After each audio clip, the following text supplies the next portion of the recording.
So today I am making what I call a very berry sea moss. And this sea moss is dedicated to the diabetic.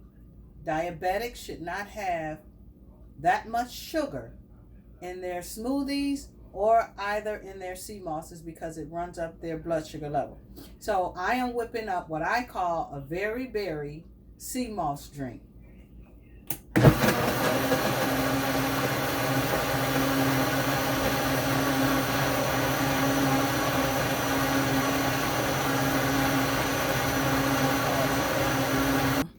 So this is the Very Berry Sea Moss Smoothie.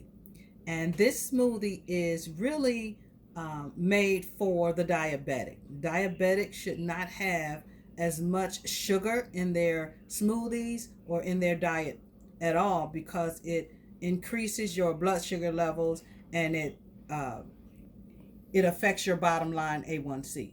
So as you can see, it's a nice consistency. It's a beautiful color yet again.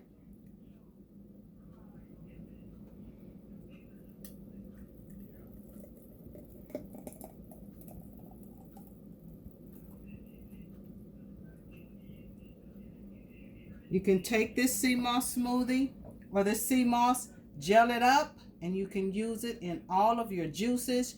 You can put it in your yogurt if that's what you choose to do, but that's my rendition of my very berry sea moss smoothie, gel or drink.